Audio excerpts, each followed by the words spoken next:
Hello friends, मैं रचना Amarnath happy literature channel में आपका स्वागत करती हूँ। So friends, the topic I have chosen for today's video is from feminist theory. It is an essay, A Rooms of One's Own, which was written by Virginia Woolf. So in this video I'm going to talk about Virginia Woolf and will do the analysis of an essay, A Rooms of One's Own. तो friends, अगर आप theory type of question के लिए prepare कर रहे हैं तो आप वीडियो के कंटेंट को अपने नोट्स की तरह यूज कर सकते हैं. तो इंट्रोडक्शन से स्टार्ट करते हैं. एडिलाइन वर्जीनिया वुल्फ एक इंग्लिश राइटर थी and she was considered as one of the most important modernist author in 20th century. And she was the first to use the narrative device stream of consciousness. तो stream of consciousness क्या है? इसको हम दूसरा नाम भी दे सकते हैं इंटीरियर मोनोलॉग. तो ये एक नैरेटिव डिवाइस, एक नैरेटिव स्टाइल है जिसके थ्रू कैरेक्टर्स के थॉट्स को हम समझ सकते हैं उसके एक्शन के थ्रू. प्ले में कहीं नहीं लिखा रहेगा कि वो ये सोच रहा है या कोई डिस्क्रिप्शन नहीं रहेगा, लेकिन जो कैरेक्टर का जो एक्शन रहेगा उसके थ्रू ही ऑडियंस समझ जाएगा कि उसके दिमाग में क्या चल रहा है, बिना राइटर के किसी इंटरफियरेंस के. तो स्ट्रीम ऑफ कॉन्शियसनेस के ऊपर एक सेपरेट वीडियो में कभी बना दूंगी. तो ये फेमिनिज्म के फील्ड की एक बहुत ही इंपॉर्टेंट राइटर थी और 1929 में इन्होंने अपना एक वर्क कंपोज किया था जिसका टाइटल था a room of one's own. And this work was accepted as one of the basic beginning text of feminist criticism. ऐसे में इन्होंने कई सारे मेटाफर्स को यूज किया है ताकि ये विमेंस के साथ हो रहे इनजस्टिस को, इनइक्वालिटी को एक्सप्लोर कर सके, उसे दिखा सके, हाईलाइट कर सके. इस ऐसे में इन्होंने कहा है a women must have money and a room for her own if she is to write fiction. ये बहुत ही इंपॉर्टेंट पॉइंट है इस एस्से का. तो आप इसको अपने तरीके से इंटरप्रेट कर सकते हैं. ये लाइन किसी के लिए भी फिट हो सकता है, सिर्फ उनके लिए नहीं जो फिक्शन लिखना चाहते हैं.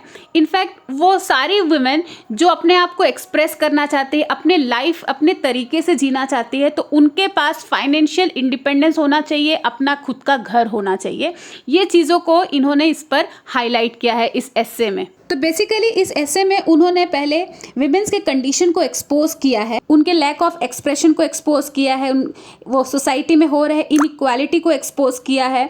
ये सारी चीज़ें पहले उन्होंने बताया. फिर उसके बाद कुछ सजेशन दिया कि अगर विमेंस को अपनी कंडीशन को इम्प्रूव करना है तो वो क्या कर सकती हैं. So let's understand the same thing with the help of text. तो इस ऐसे में वर्जीनिया वुल्फ ने पैट्रियार्कल आइडियोलॉजी को अनकवर किया है. मतलब जो मेल डोमिनेटिंग सोसाइटी है उसकी जो आइडियोलॉजी है उसको अनकवर किया है कि कैसे मेन के कंपैरिजन में विमेंस को उनके बेसिक अपॉर्चुनिटीज से भी दूर रखा जाता है, उनके लाइफ को उनको एंजॉय करने नहीं दिया जाता.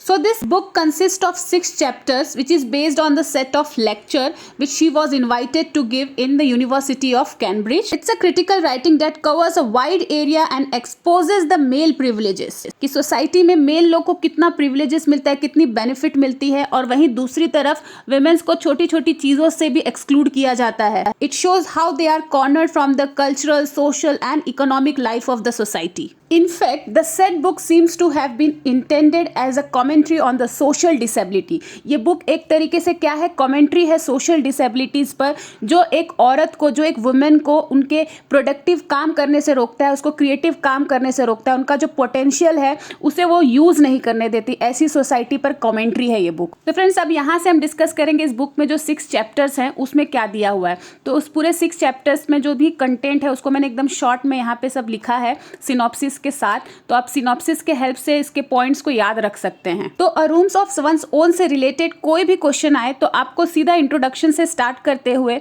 ये सारे कंटेंट को कवर करना है. और प्लीज अगर आपको अब तक का वीडियो अच्छा लगा है तो इसे लाइक कर दीजिए, चैनल को भी सब्सक्राइब कर लीजिए. ऐसे और भी वीडियोज आने वाले हैं जो आपके एग्जाम के लिए यूजफुल होगा. तो फर्स्ट चैप्टर में इन्होंने डिस्कस किया है कि एक वुमेन को फादर और उसके हस्बैंड के प्रॉपर्टी से एक्सक्लूड किया जाता है, मतलब उनको प्रॉपर्टी नहीं दिया जाता है. तो ये कंडीशन हर जगह की थी, इवन इंडिया में थी. अभी कुछ साल पहले ही इसे भी चेंज किया गया इंडिया में. तो उन्होंने यही डिस्कस किया कि हस्बैंड के प्रॉपर्टी में शेयर ना मिलने से, फादर के प्रॉपर्टी में शेयर ना मिलने से ही विमेन को एक तरीके से पावरलेस दिखाया गया है. इनफैक्ट अगर वुमेन खुद अर्न कर रही है, खुद पैसे कमा रही है, तो she is not allowed to spend a single penny of her own will. अपने हिसाब से वो अपने ही पैसों को खर्च नहीं कर सकती. अगर उसकी शादी हो गई है तो उसका हस्बैंड डिसाइड करेगा कि उसके पैसे को कैसे खर्च करना है, कहाँ इन्वेस्ट करना है. ये शादी नहीं हुई है तो उसके फादर डिसाइड करेंगे. तो ये सारी चीज़ें इन्होंने फर्स्ट चैप्टर में डिस्कस किया है। और वही मेन के केस में अपोजिट होता है, उनको पूरा फ्रीडम होता है, पूरी आज़ादी होती है, वो जो अब करना चाहे करते हैं, अपने पैसे जिस तरीके से खर्च करना चाहते हैं वो करते हैं। तो फ्रेंड्स ये बात है 1929 की है, 1929 में लिखी गई ये बुक है, तो इसे अब के सिनेरियो से रिलेट मत करना। इनफैक्ट आज भी कई जगह ऐसा होता है, हम ये नहीं कह सकते कि पूरी तरीके से ये सारी चीज़ें खत्म हो चुकी है। The next chapter says that how women deprived of certain experiences and opportunities that men have. So in the second chapter, Woolf unfold the social disparity, मतलब जो social inequality है उसको uncover किया है, उसको reveal किया है Woolf ने। She has exposed that how women are restricted from getting certain share of experiences in comparison to men. तो इन्होंने इस चैप्टर में बहुत सारे क्वेश्चंस पूछे हैं जिसके थ्रू वो सोशल डिस्पैरिटी को हाईलाइट करती हैं। That why did main drink wine and women water, मतलब एक आदमी शराब पी सकता है लेकिन अगर वही चीज़ औरत करे तो वो बुरी हो जाती है, उनको सिर्फ पानी पीना चाहिए। और ये जो विमेन का सेक्स है उसको इतना ज़्यादा प्रॉस्पेरस, इतना ज़्यादा उसको इंपॉर्टेंस क्यों दिया गया है? जैसे एक मैन है वैसे विमेन है, दोनों ही इंसान हैं, तो विमेन हमेशा मैन का सेंटर ऑफ अट्रैक्शन क्यों है? फिर वो ये भी पूछती है कि इतने सारे आर्टिकल्स, इतने सारे बुक्स विमेन्स के ऊपर क्यों लिखे गए हैं, वो भी मैन के थ्रू, जिनका क्वालिफिकेशन एक विमेन के कंपेरिजन में इतना ज़्यादा नहीं है, बस इतना है कि वो लोग मैन है, और अगर वो मैन है तो एक विमेन के बारे में कैसे लिख पाएंगे? और साथ ही साथ ये भी कंक्लूड किया है कि मैन लोग हमेशा विमेन को इसलिए डोमिनेट करते हैं क्योंकि वो इनसिक्योर है, वो इनसिक्योर है अपने पावर को लूज करने के लिए, अपने सेंस ऑफ मेल सुपीरियरिटी को कहीं खो ना दे, इसलिए ये लोग इनसिक्योर रहते हैं और विमेन को हमेशा दबा के रखना चाहते हैं। So friends, in the third chapter she focused on the condition of women, that how women are dependent on the will of the male members of the family. Then she has also addressed women as a voiceless and identityless creature. She talked about the condition in which women are compelled to sacrifice her interest for the well of the male member relatives. Then in fourth chapter she throws light on how a woman is discouraged in any of her efforts to do or say something. इन्होंने इसमें बताया कि एक औरत अगर चाहती है कि वो कुछ लिखे तो वो लिख नहीं सकती, अपने फीलिंग्स को एक पेपर पे एक्सप्रेस नहीं कर सकती। उन्होंने यहाँ पे जेन ऑस्टिन का एग्जाम्पल दिया है, जो famous novel pride and prejudice को लिखा था, जिसने उनका एग्जाम्पल दिया है कि वो शेक्सपियर से किसी भी एंगल से कम नहीं थी, लेकिन फिर भी जितना प्रिविलेज एक मेल राइटर को मिलता है, जितना अपॉर्चुनिटी एक मेल राइटर को मिलता है, उतना एक फीमेल राइटर को नहीं मिलता। उनको अकेले ट्रेवल करना अलाउड नहीं रहता, उनकी जो सोसाइटी होती है बहुत ही छोटी होती है, उनका जो दायरा होता है वो बहुत ही छोटा होता है, उससे ज़्यादा अगर वो चली गई या फिर कुछ कर ली तो लोग आवाज़ उठाना शुरू कर देते थे। तो you just read this text, you will understand more. Then in the fifth chapter again she concentrated on the women's writing. फिर से वो वुमेन्स राइटिंग पे बात कर रही है। वो कह रही है कि एक वुमेन राइटर को जो ट्रेडिशनल फॉर्म ऑफ राइटिंग है उससे थोड़ा सा अलग लिखना चाहिए, उससे हट के लिखना चाहिए, इनफैक्ट उसको ब्रेक करना चाहिए।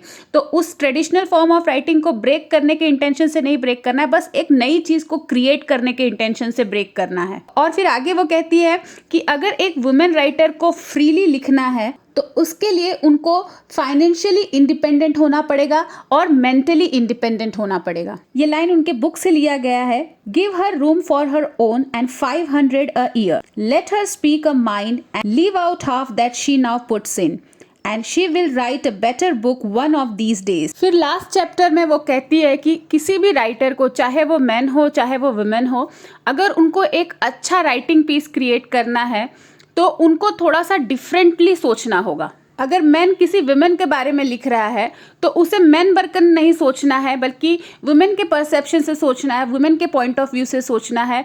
और वैसे ही वुमेन अगर मैन के बारे में लिख रही है तो उसे मैन के पॉइंट ऑफ व्यू से सोचना है। So friends, that's all in this video. Please do read this conclusion. तो अगर आपको ये वीडियो अच्छा लगा है तो प्लीज़ इसे लाइक कर दीजिए, चैनल को भी सब्सक्राइब कर लीजिए। तो मिलते हैं मेरे नेक्स्ट वीडियो में एक नए टॉपिक के साथ। तब तक के लिए आप अपना ख्याल रखिए। बाय।